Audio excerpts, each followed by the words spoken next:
Hey everyone. So today I have with me Amanda, and I don't want to butcher your last name. Is it Texeira? Yeah, yeah, that's how Okay, we say it. perfect. Okay, good. Amanda Texeira. She is the mom of three boys, holistic trauma informed therapist, and coach who works with women navigating complex trauma, reparenting, and helps women feel more regulated in motherhood. Amanda has one of my favorite accounts because I feel like every time you post, I'm just nodding along. It's so relatable. And what I love about your content is you're not striving. It's not like annoyingly aspirational. It's very, very practical, relatable, honest. And you and I talked about this recently. Amanda and I have been exchanging audio notes a lot on the subject of motherhood and like what's going on with it. Mhm.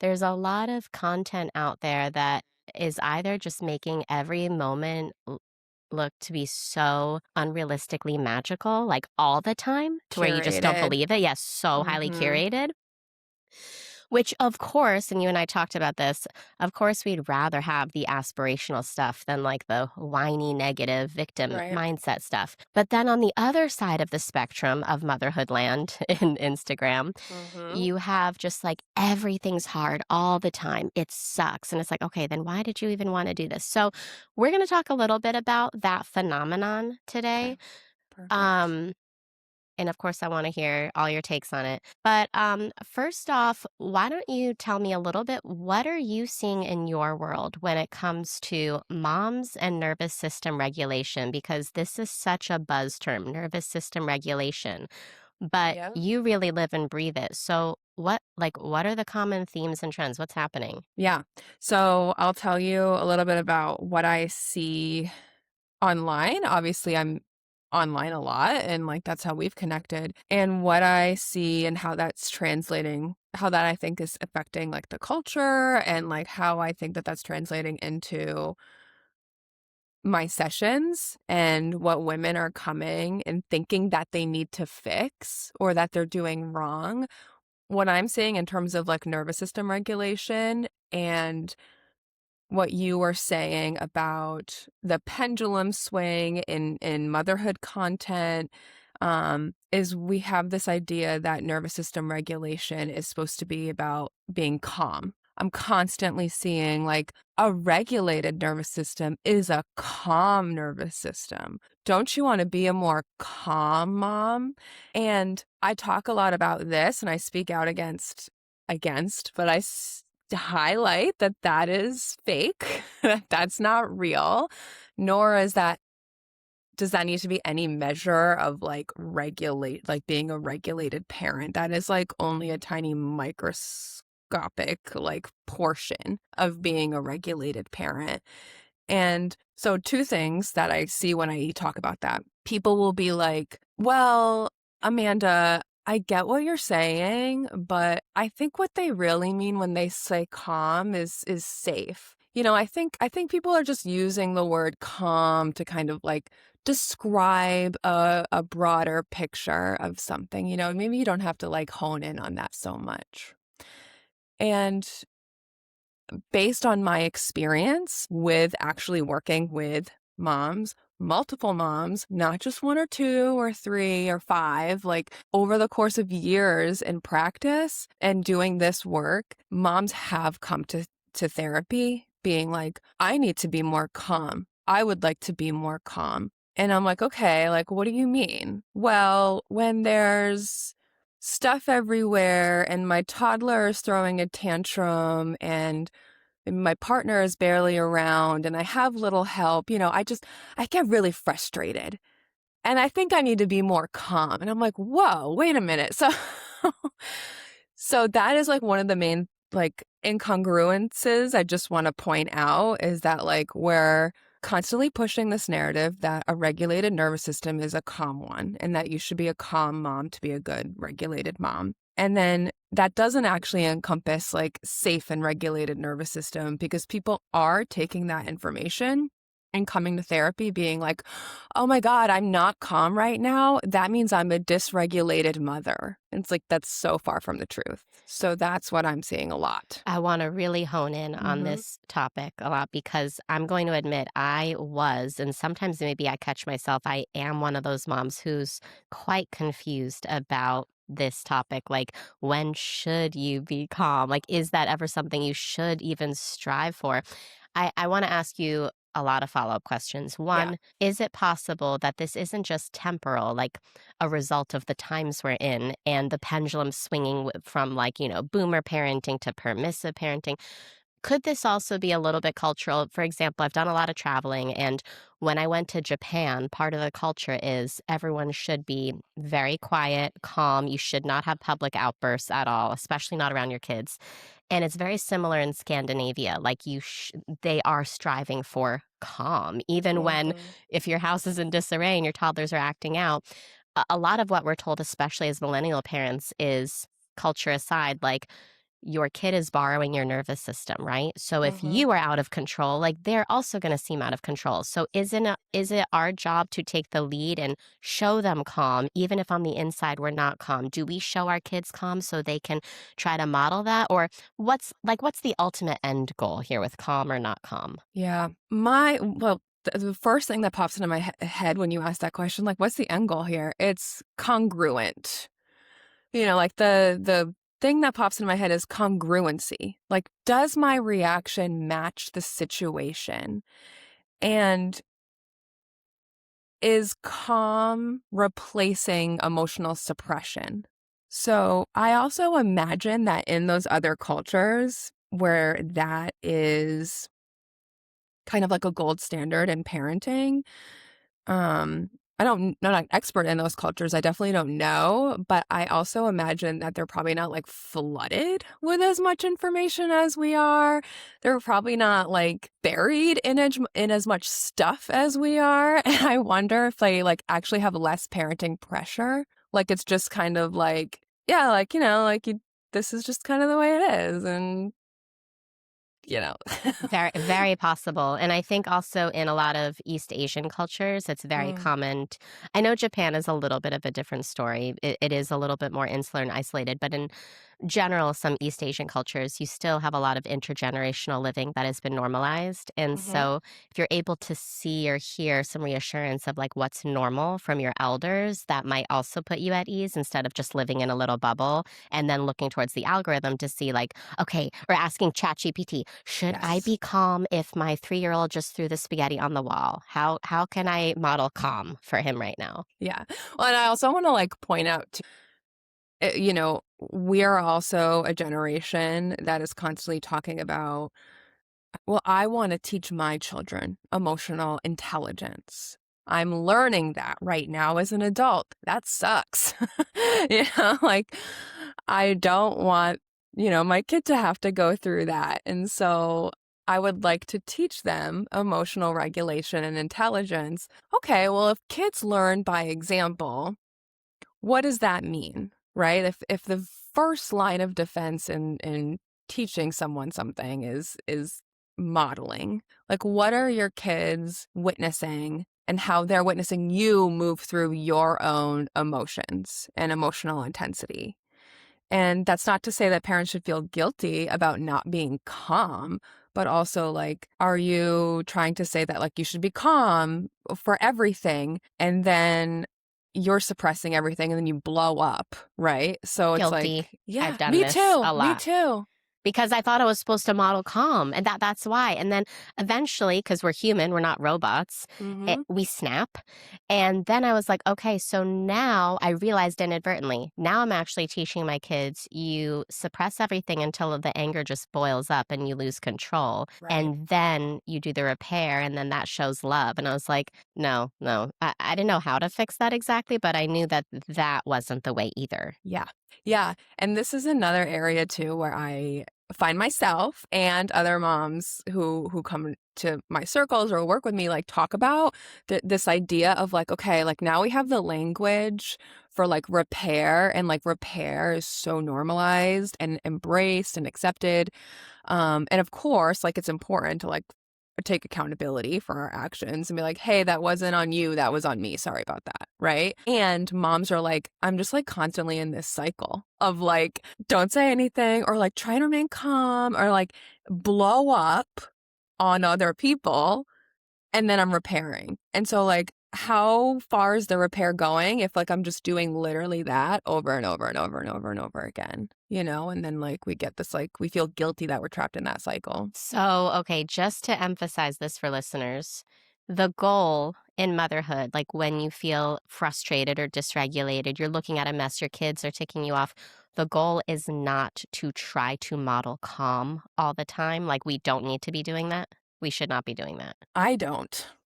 I don't, because I just, that is not, and then this also kind of ropes back into nervous system regulation and your own individual nervous system. I think, you know, I've had mom friends, right, who are like, I don't know, like I'm just not a yeller. You know, I'm like, wow, that's so great for you. Right. You're That's like, good so for you. cool. I am. Cool. Yeah. So you probably think I'm a psychopath, right? Like, you know, like my nervous system is not wired towards, it's not easily wired towards like shut down. You know, like I don't really move very quickly down into that area of like where I am just like immobilized and like submissive and like quiet and take it all in really internally and like um yeah, like for me, it literally feels, and I talk about this all the time, like it literally feels like lava is rising inside of my body, and like it's hot, and like there's a lot of pressure in like my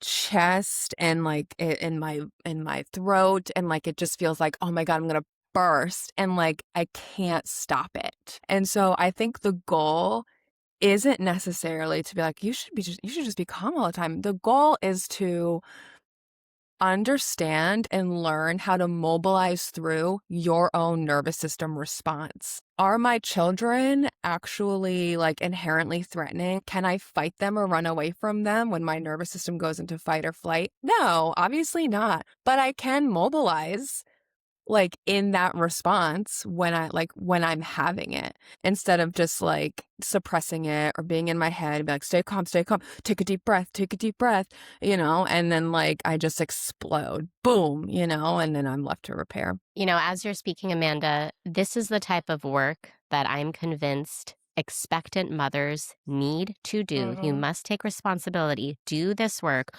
go to circles like yours. Instead of reading, you know, what to expect when you're expecting, like take the breastfeeding prep class, go to the nervous system mapping, you know, mother circles. Yeah. This is the work that is going to truly lay the foundation and set you up for success. You know, I wish looking back, I had a lot of these skills. I mean, there's so many instances I can think of where I just felt like I was going to explode. And Mm-hmm. trust me, your toddlers will test you. It is their job to test you. They will test you. Are you going to be able to step up to the plate? So let me ask you this. I know that your work focuses on mothers' nervous systems, but you're also Yeah. a mom to three boys. So Mm-hmm. you have lived and professional experience with children too. Well, lived at least. In a lot of schools, school-like environments, whether it's forest school or preschool, whatever, they are, you know, teachers have woken up to the fact that kids need skills to regulate themselves so that they're not disruptive to the class, yada, yada. A lot of times it's focused on like labeling emotions and then going to a safe space or a corner and doing, you know, a breathing exercise or something like that. What do you think about that? And like what do you recommend for moms to help their toddlers do, like applying your principles but to toddlers instead of moms? How can we make it age appropriate? Yeah. Yeah. Okay. So I think for one, like when I just gave you that example of like, oh my God, like the lava is like rising inside of my body and I cannot stop the eruption from happening. So what I might do, you know, I might not do this with like my 8-year-old, but like my 3 and 4-year-old, like I'm a vocal person. I will not fight that. I cannot. I've already tried. I've gone through that stage in my life where like, like, why am I like this? Like, oh my God, I'm such a yeller. But like, I'm a moaner, a groaner, a sigher. Like, I've learned about my own human design, where like I have like a sacral authority, which is like when you like read that, it's like, oh, like you like moan and groan, and like when you're frustrated, like it's all gonna come out through your phone. I'm like, oh my God, yeah, that's totally me.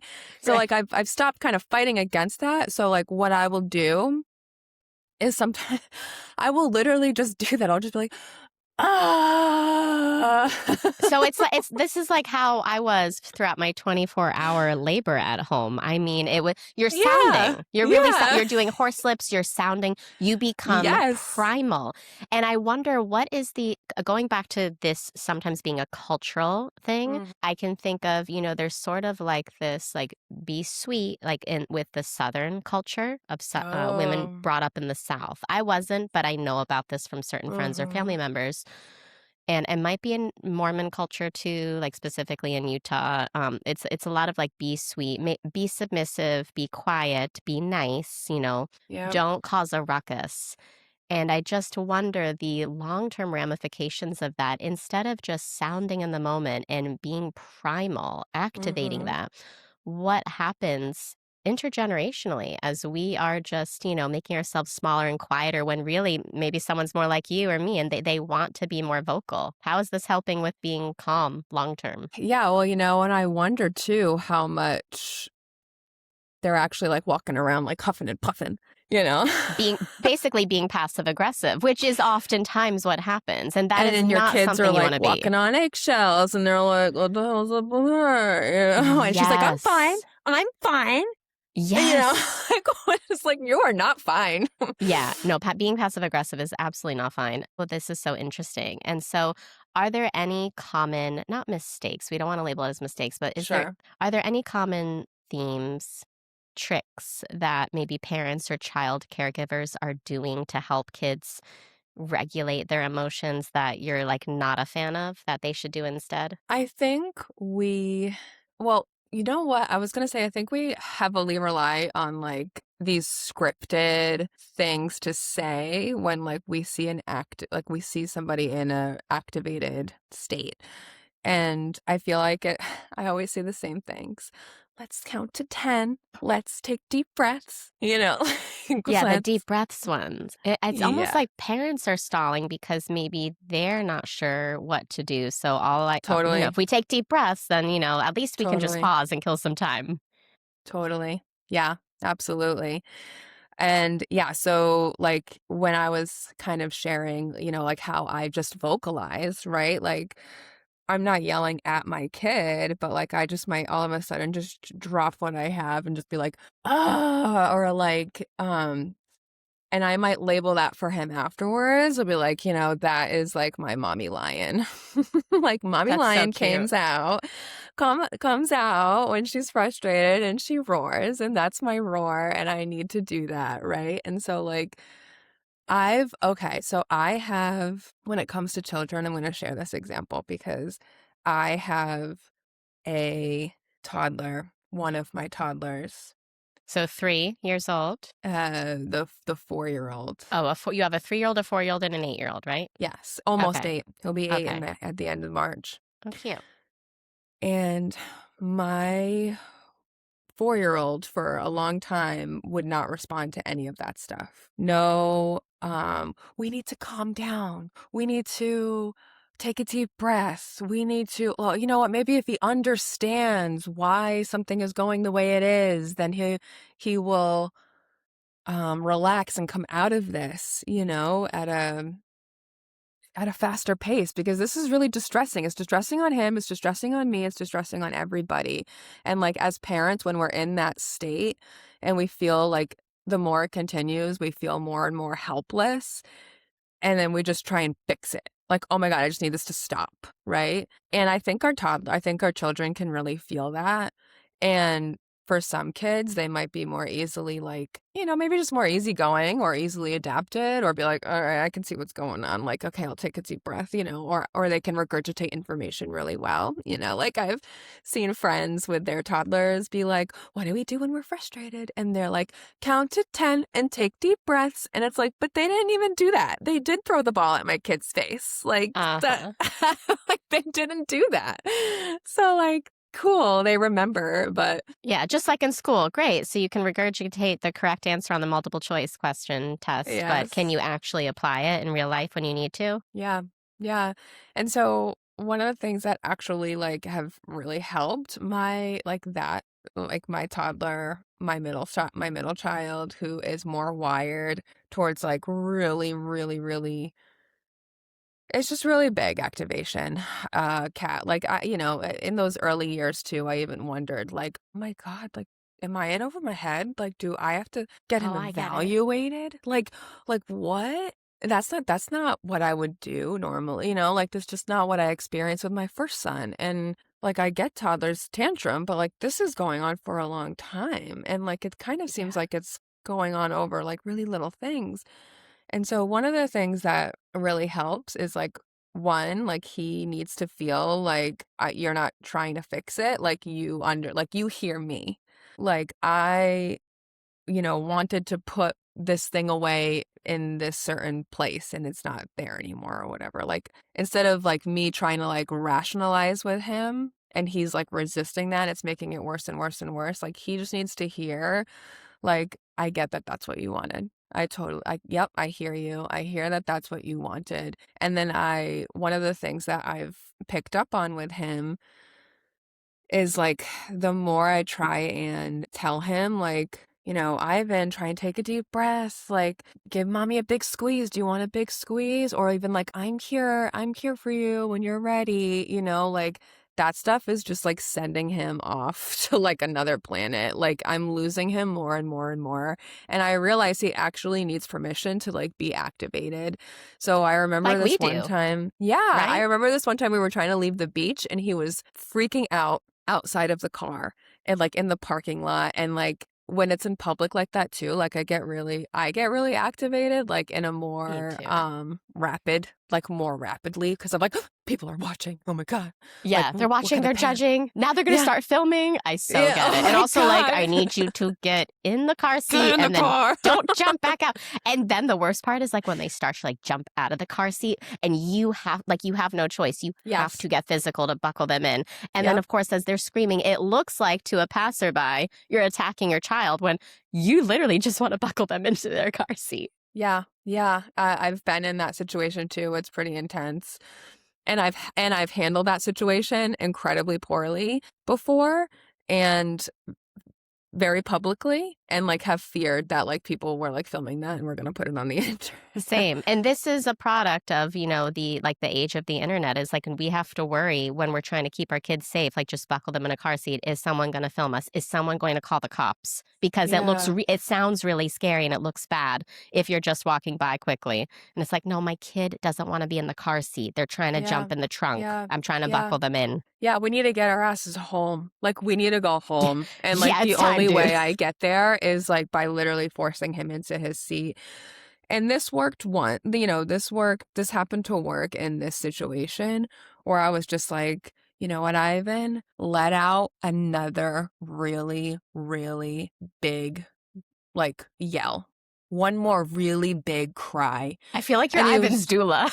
He's like he's in transition and you're like, Oh my God, isn't that so funny? That's so true. The metaphor for birth and transition could just be applied to everything in life. seriously. Just All of toddlerhood everything. is one long transition before the baby Yeah. comes out. Oh my God. And he did. He did it. He just like, Wow. he did it. And then he got in the car and I was like, holy crap, did that really? This is such a cool tip because normally we would resist. We'd want to resist. We'd want to be like, shh, shh, like, stop, like, Yeah. Yeah. quiet down now, pipe down. But Hmm. you're like, no, do it again. Can you imagine that now, like, at the checkout aisle of the grocery store? Like, bigger, louder, let's go, take I 3 don't know if and I could action. do it. Yeah, I'll be no. honest. They'd be like, you gotta go, lady. You We just gotta gotta go. Come back go. later. Give me my stuff. Right? Let's go. Hey, can we get it for free? Okay, bye. Yes, please let me cut you in line. Okay, Yeah, yeah, you yeah. don't want to do this? Like, They actually would let's... gladly, like, please go, go, go. So Ugh. funny. Hey there. I want to pause here for just a moment. If this conversation is resonating with you, there are a couple of ways you can support the show and receive deeper support. First, a quick ask. If you're listening on Apple, leaving a written review in addition to a star rating makes a huge difference in helping new listeners find this show. And if you're on Spotify, a star rating goes a long way. It's the easiest free way to support Moms Off the Record. So, thank you in advance. Next, if your child is struggling with potty training, whether that's night training, withholding, regressions, accidents, or you're just feeling stuck for any reason, I offer one on one potty training consulting, and I would love to help your little one get back on track. Finally, if you want deeper, ongoing conversation and support around all things pregnancy, birth, motherhood, and beyond, in a supportive place for nuanced and uncensored dialogue, I would love to invite you into the private Moms Off the Record community. Here, you will be in the company of dozens of holistic moms. I am personally responding to questions within the community daily, and nobody gets lost in the shuffle. Meet other moms just like you who are intentional and question mainstream motherhood narratives. You'll find links to everything in the show notes. All right, let's get back to the episode. Yeah. Um, Yeah. I want to shift gears into something else you and I talked about, like Mhm. some of the trends we're seeing with not extremists, that has like a negative connotation, but just black and white Yeah. motherhood content. We don't have to, like, if you know, listeners, we don't have to name names and throw any one particular content creator under the bus. I do want to go back to something I said, a disclaimer I said at the top of this episode, which was obviously, the positivity motherhood content is going to be more palatable than the negative whiny crap. There are some moms out there who like to hear the negative whiny victim mindset stuff where it's like negative all the time because they feel seen. However, most of our listeners, I think you and I, that's not our cup of tea. Like misery loves company, Yeah. let's elevate the conversation, the experience a bit. You don't want to spiral in a negative mindset. However, it is worth pointing out that when it's all happy and good all the time, highly curated, very aesthetic, looking calm all the time, I'm sorry, but nobody's toddler experience is calm all the time. On the flip side, we know it's inappropriate and it's tacky to display our kids, especially without their consent. But even if they're like, yeah, sure, mom, post it, to display our kids having meltdowns on camera, you don't Yeah. want to show videos of that either, right? Mm. So I just want to have an open conversation with you about the state of motherhood content, right?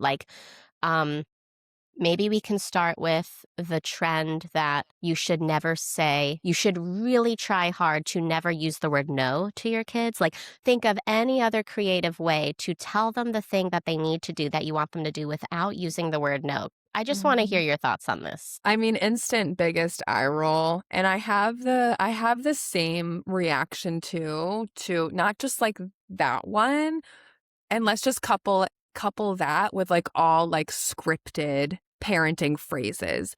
Stop saying be careful. Say this instead. Stop saying good job. Say this instead. Like, don't say no. Say this instead. I think that's really annoying.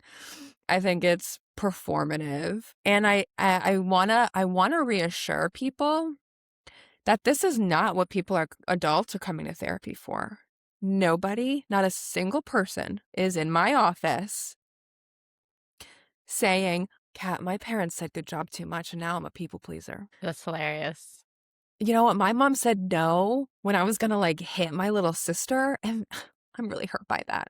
Like all she would Yeah. say is no when I was gonna do things that were gonna hurt me or hurt somebody else or were like a risk in the moment. And that's why I'm here for therapy. I feel like I have to say that because I feel like the way that this content gets popular is because we are all like we're really like all sensitive to like not to like raising children with a childhood that they don't have to heal from. Uh-huh. We're overly sensitive and aware.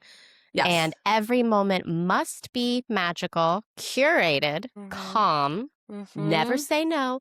Yeah, and I have no problem with the word no used with discernment when it's appropriate. Like, you better believe if one of my kids is going to break free of my grip and run into moving traffic, you better believe my knee-jerk reaction is I'm going to shout no get back here, like, no, stop. Yep. And I'm not going to apologize for it either. I'm not going to get down on my knee, grab their hand and say, Mommy, sorry that I told you no, not to run in Absolutely traffic. not. I should have reframed it in the positive and I should have said, yes, but come back here. Let me tell you, the mental gymnastics that moms have to do to try to go an Right. entire day to, okay, I want to say, no, don't grab that candy, but I know, let me reframe it in the positive. Yes, you can have the candy in 6 months on Halloween. It's nonsense. It's It's nonsense. confusing. And it comes from a good place. Like, it does come from a good place. We have to acknowledge that. This is Yeah. well-intentioned advice. It's just not landing. I think maybe what happens is one influencer who has like, hundreds of thousands of followers has this grand idea or like meditated or journaled about something, had her own very unique childhood experience and was like, I know, I'm going to write a piece of content about this. Said content goes viral. Now hundreds of thousands of people or millions of people are like, well, if she said that saying no is toxic, let me change my ways too. Is this how these motherhood trends even start? Yeah. I mean, what we do know about the algorithm is that it favors black and white, right? Like it literally Yeah. favors all or nothing. Our content that's like nuanced doesn't really go viral. And that's Right. like That's our for own long fault. form. Yeah. Right. And that's what I love about the podcast is like, yeah, you do unfortunately, and you and I are on Instagram. So of course Mm-hmm. we want to grow. Like we don't want to shrink. We do want to grow. We want more moms to see our stuff, but you want to do it in an ethical way. But the truth is, yeah, this is short form content for dopamine hits and short attention spans. And you're not going to get anywhere by Right. being lukewarm. For the long form nuance, you got to listen to the podcast. You got to read the Substack. You got to go to the mother circles. Yeah. And when you're dealing with like, I struggle with saying this phrase, like busy moms. Busy, we're all busy, right? But when you're, I'm like, ugh, like, what does that really paint a picture Who of? isn't? Right. I know. Um, but you know what I mean? Like moms who really are in a state right now where like they're just like, I just don't have time for that. I don't have time to read a book. I don't have time for an extra circle. Maybe I'm listening to this podcast right now in the car, as Yeah. I'm driving to and from my errands or work or whatever it might be. And I think the parenting stuff also has like blown up a lot. Like where else do we find that stuff other than like social media? And then we take it all in these like bite-sized portions constantly. Constantly. Like I do it too. Like when I get home from the grocery store, I talk about this in my stories all the time because I'm like, oh, that post grocery shopping collapse. Like I'm just in my kitchen, I'm scrolling, and like and that's what I did too when I was like nursing a lot. Like I was Yep. sitting down nursing and I was scrolling, and I don't want to like poo-poo on that because I have found and made a lot of awesome connections with Same. other moms and like other communities from people I found on Instagram. Same. But you have to like be really aware. You have to be conscious of that. You have to be like, Yes. okay, like why am I here? Oh, I like this. Let me see what else this person does. Let me connect. Let me talk to other moms more about this stuff.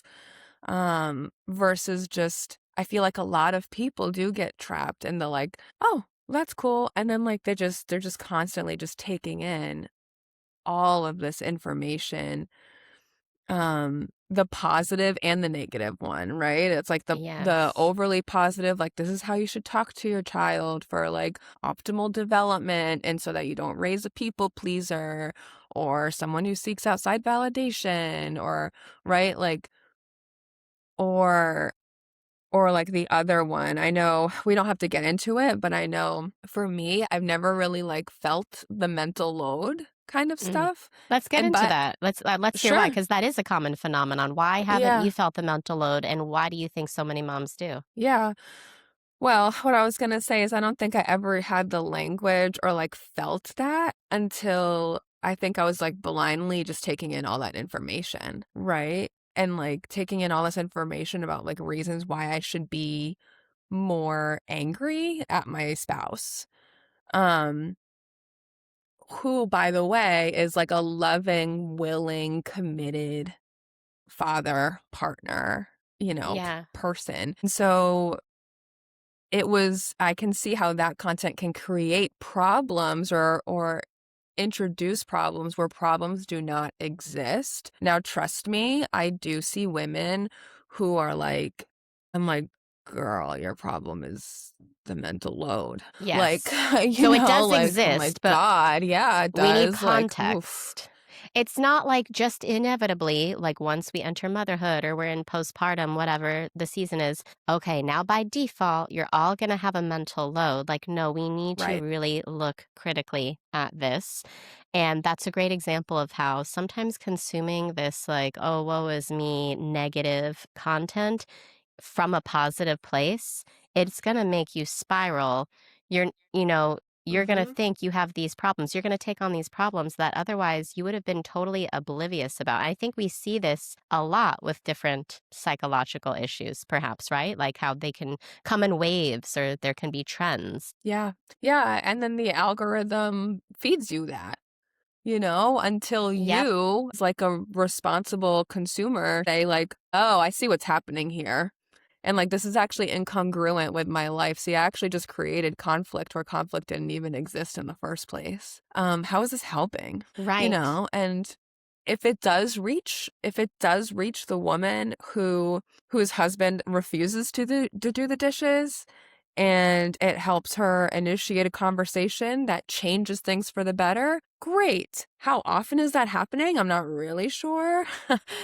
Perhaps somebody can fill us in and comment on that, if they Yeah. hear that and they're like, oh, I was that person and my husband was really susceptible to hearing about the mental load and is doing more now. Like, awesome. I'm sure those people exist. And absolutely, and then when we bring that back into like nervous system regulation, right? And like the state of our nervous system, if I now put down my phone and I'm walking around my house seeing like there's his plate on the counter and like there's like whatever else, like I'm just kind of like oriented, like I've now handed my nervous system over To to Instagram. algorithms. Yes, to an algorithm that isn't even like, it's not helping me, it's not producing something that is energy giving. Like if I were like, oh, you know what? That's a really inspiring conversation to have. Like, I should bring that up and like we should talk about it. And like that would be really great for us. Like,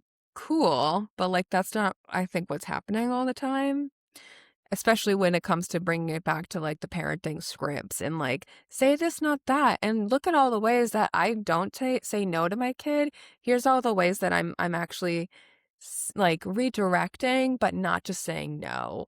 And I'm just like, why do I need to do that? Why do I need to the mental gymnastics that's involved? And then if that is all I'm consuming as a mom with no other community of conversation around this, right?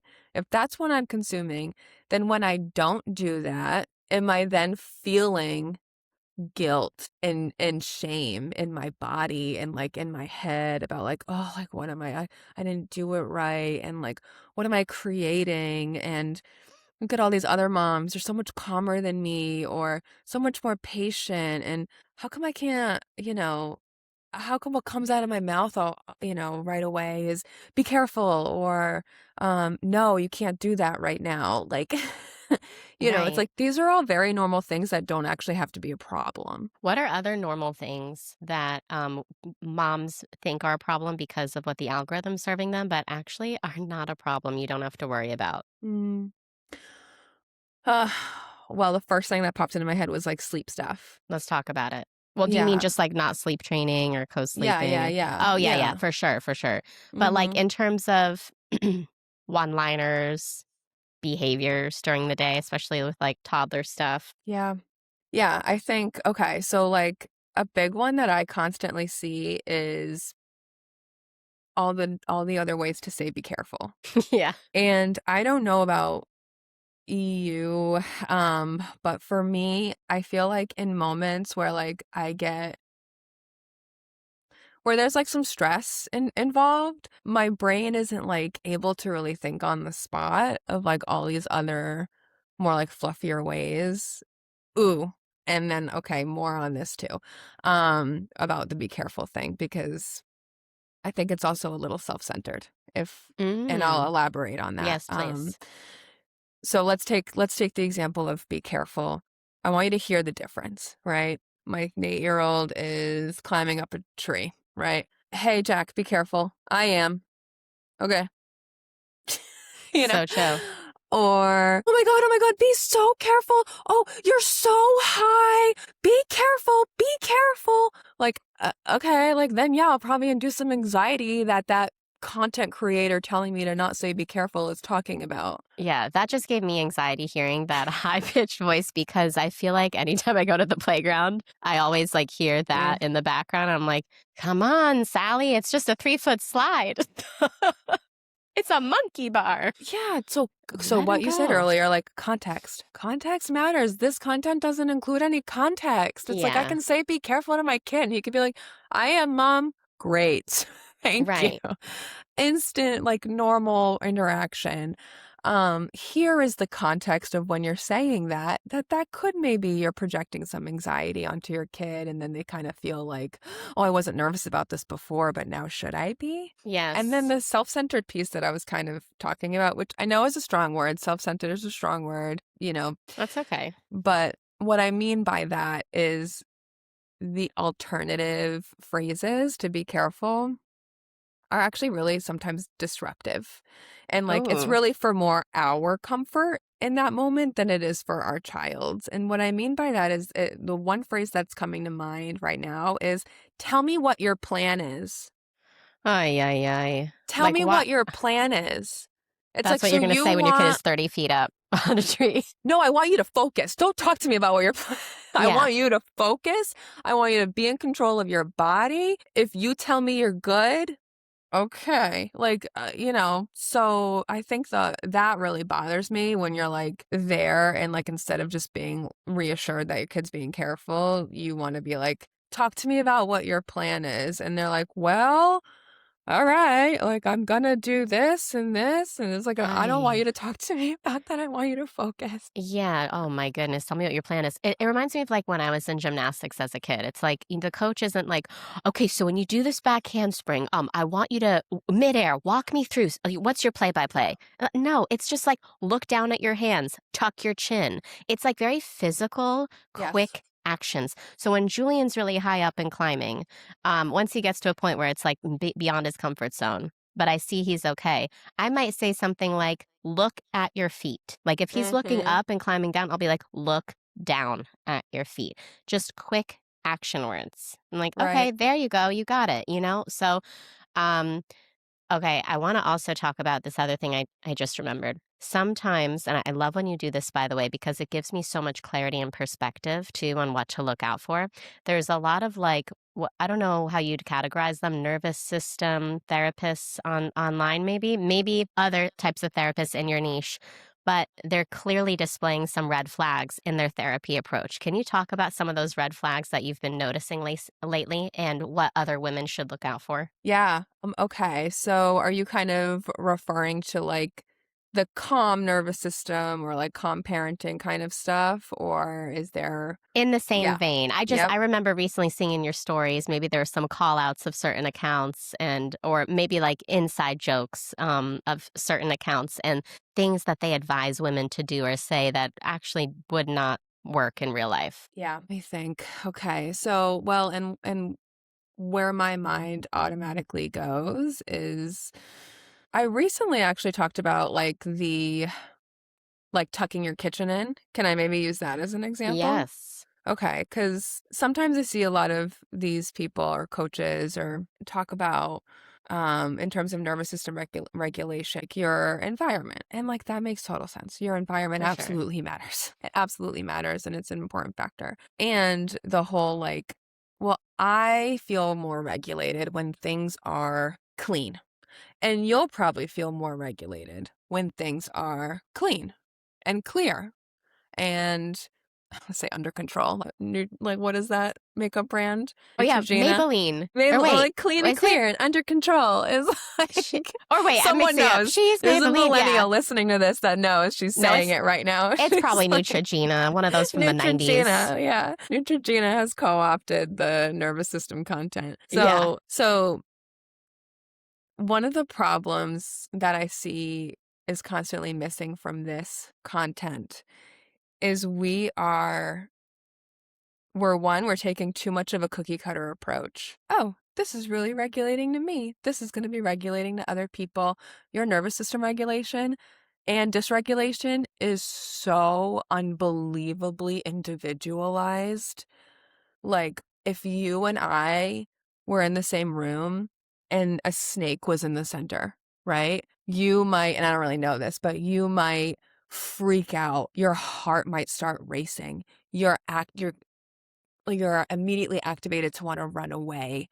And I might just be like indifferent, like I'm totally calm. My heart has not skipped a beat.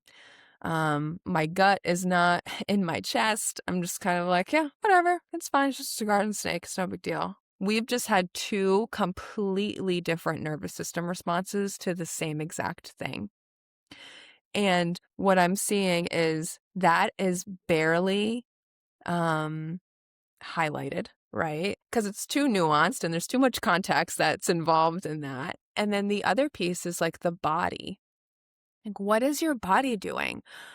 If you need to clean your kitchen, right? Like, it has to be spotless before bed, and you still immediately become more activated when you see another mess, right? Like that same piece. I can't be present with my kids. I can't stop thinking about this like little pile here that like has to be put away. And like, once I just put it away, I'll feel better. It's like, is that really regulated though? Or So are you just kind interesting. of enabling that continued source of dysregulation? And what I also see too is like this misconception of dysregulation and regulation. Everyone thinks regulation just means being calm. And like, you yelling at your son who's about to run into oncoming traffic is a regulated response. Because it's congruent to Yes. the action, to the behavior, Yes. right? Because something threatening is literally happening and it needs your immediate activation. So does that mean the reverse is true, that if I was calm, like, Julian, come back to Not mama. good enough. That's Julian, come here, sweetie. Semi truck's about to hit you. Does that mean that response, like, that was way too calm? That's dysregulated. That's dysregulated. Oh my God. Dysregulated. Incongruent. So I've been regulated this whole time? That's what you're trying to tell me? I think a lot of people are, Kat. I'm so serious. So many people are actually having a really regulated response. I want to talk Yeah. about the tucking your kitchen in thing again, because I've harbored some shame and guilt over same. not having the perfectly clean, pristine kitchen, to the point where I'm like, well, people think I'm dirty or gross. And it is so much easier pre-kids. And even though I'm a big fan of getting your kids involved from very young ages with the cleaning, I always have this caveat. Unless you have full-time help, like with a housekeeper, or unless you are staying up late after bedtime to, finish the spots that your kids missed because they're like toddlers and cleaning, it's gonna be like a 70 to 80% job that's done. Yeah, totally. And all my friends who have housekeepers do have the sparkling clean kitchens. You could eat off their kitchen floor when they have like young kids. My reality is that when given options, I'm going to be okay with the kitchen that's like 80% clean. We're going to wipe down the countertops. We're going to do a light vacuum, right? We're going to make sure crumbs aren't left. And guess what? There's going to be some dirty dishes left in the sink, because when everything's made from scratch, you're not using paper plates. Yep. You are dealing with quick dinner, bedtime, bath routine. Guess what? We're freaking tired at the end of the day. And then I'm doing like admin and other work at night. And I always joke, like, if I just keep cleaning things or doing laundry, like, there's literally going to be no time to just sit down, take a deep breath, close my eyes, decompress, do some work. At some point, you have to just close the book on the cleaning and be like, it'll just have to get done tomorrow. And also, I'll say this for anyone, if it makes you feel better. I have gone to bed with a sink full of dirty dishes more times than I'd like to admit. Way more times. And is it hard in the morning? Yeah, you betcha it's hard. But Yep. and I know people also like to say like, "Well, I'm going to choose my hard. I'm going to stay up late and do the dishes." That is wonderful. I want to be like that. I don't have it in me every night. So what do you think about all that? Can you relate? Yeah, 100%. And I would also respond now I'm in the I can relate in a few ways. One, in the way that I've left that kitchen sink full of dishes and felt shame, right? Like that is not me choosing rest at that point. Like I feel guilty and I feel shame that like, oh, this means I'm lazy and like I'm setting myself up for a harder morning and what would other people think and like um, yeah, so it sparks this like shame story, right? This like judgment that we have on ourselves. And now I am also choosing my hard when I leave a sink full of dishes, for sure. Yeah, I'm choosing my hard too. I choose hard in the morning when I'm more rested. And right now, I actually am so attuned to myself that I know that, like, right now I just need to give it up. I need to, like, let it go, and I Yeah. need to go to sleep. Yes. Or I need to, like, connect with my partner because, like, Yeah. maybe we haven't actually, like, had, like, a conversation that lasted more than 5 minutes today, and, we Yeah. just wanna, like, cuddle on the couch, and I'm choosing my hard. Yeah, like, I'm choosing rest and connection right now. And in the morning, when I know I have the energy, I will do it. Because the thing is, like, these dishes are getting done. Yeah. We actually aren't living in like these filthy homes with like crap everywhere. Like, Right. we're talking about dishes in the sink. And we're talking about a snapshot in time. It's not Yeah. like, okay, the dishes are never going to get clean. They're just going to accumulate. We're not hoarders. It's like it's a snapshot in time. And we cannot compare moms who don't have ongoing housekeeping to moms who do. Now, I will say, I'm going to give a lot of kudos and props to the moms out there who have no house cleaner and they are deep cleaning. Mm-hmm. And I have friends like this. That Yeah. is amazing. I do think moms have different energy levels. I think that it is more uncomfortable for them to like look at the mess. So I get it. You all have to do what makes you feel good. But yeah, this is a reality that isn't often shown on Instagram. It's a little bit less glamorous. But okay, I'm looking at the time. I know we have a few minutes up. Before we go into your offerings, is there anything that you wanted to cover that we did not have a chance to today? Mm. Yeah. So I guess if I were to like wrap up this conversation and like leave moms with something to think about is like, how does your reaction in the moment like actually make sense? Like how does this make sense? And how can you mobilize through it? So when you're feeling like we're all trying to get out the door and I'm like feeling really like this like full body like sense of urgency. We're like, we gotta go. I already told you to put your shoes on.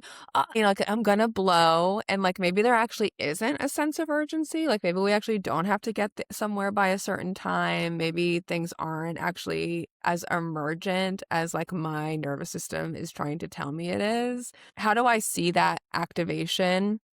And like mobilize through it in a way that doesn't like make my kids the enemy. You know what I mean? Right. Like, So that you resent them. You're yeah. taking it all out on them. You're putting full responsibility on them.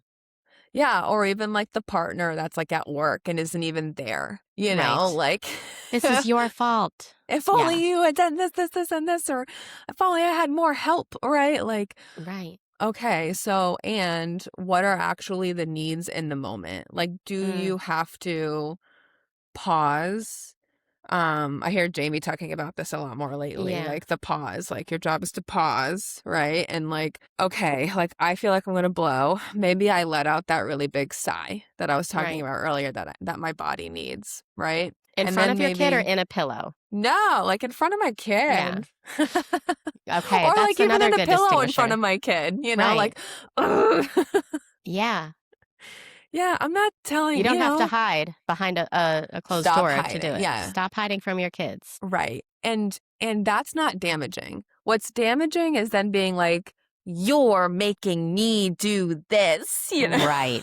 Yeah. That's where the trauma comes in later. Like, my mom was Right. mad at me because of something. It's all my fault why my mom Yeah, is mad. it's Yeah. all my fault. I wouldn't do this if you would just put your shoes on, right? It's like, Right. and to some extent that's true. It's like, well, maybe how often how often have you just repeated yourself? Like within 10 minutes, Right. right? So also you're ignoring the need, which means like maybe your toddler needs you to like walk up to them and like Yep. hold their like hold their little face in your hands and be like, I've been talking to you. Yeah. Yeah, because sometimes they genuinely I don't know. need They're you. not being defiant. They genuinely Yeah. don't know. They're in their little zone. That is such Yeah. a good point. I've been talking to you. I need Yeah. you to put your shoes Knock, on, knock. and we're gonna go do that right now. Yeah. Anyone in there? Right, Such right. such a good point, Amanda. This was such a breath of fresh air. I'm so glad that we got to talk about these topics so openly. I know it applies to every single mom listening to this episode. Like, there's something that you said that has been resonant today. And so you run women's circles, you do nervous system mapping. Tell us more about how moms can find you, work with you, Yeah. and yeah, follow you. Yeah. Yeah. So you can follow me at Free as a Mother on Instagram. You can see if our mother circle is a good fit for you. We run 2 a month. You don't have to join both, but it's just to kind of accommodate people's schedules. And it's this mother circle is open to pregnant moms who don't actually have a child earthside yet, because how Mm, much would this conversation be helpful to like yeah, moms? for real. So we open it up to mothers in like kind of like any stage of mothering, even if you've mothered and you've lost, like It's if you've wonderful. ever had held the title of mother, you're welcome to come. And the nervous system mapping is exactly what we've been talking about, of getting to know your own individual nervous system. Millennials are really we didn't really touch on this, but we're really good at Yeah. like intellectualizing everything and being like, well, I'm already super aware, and like I know exactly where my patterns came from and where they started and where blah blah blah. Like we can talk about it all day, but like how does that actually feel in my body? Like how is my body actually moving through um transitions of like when I'm repeating myself 10 times to my toddler to put his shoes on, right? Like Yeah. what is my body doing? Because your body is informing your nervous system state way more than we give credit for. Um and so that's what we teach in the nervous system mapping program. We teach you how to um understand your individual nervous system's language, what regulates you, what dysregulates you, the difference between regulation and dysregulation, and yeah, and what else did you ask me? Well, yeah, I just love your stories, your reels, your content, Yes, even just scrolling yes. through. I'm always learning something new from you, Amanda. Thank you, Kat. Thank you for Yeah, having me here. of course. Thank you so much. So yeah, go follow Amanda, go join the Mother Circle, get your nervous system mapped. We can all use it. All right. Until next time. Right. Thank you so much.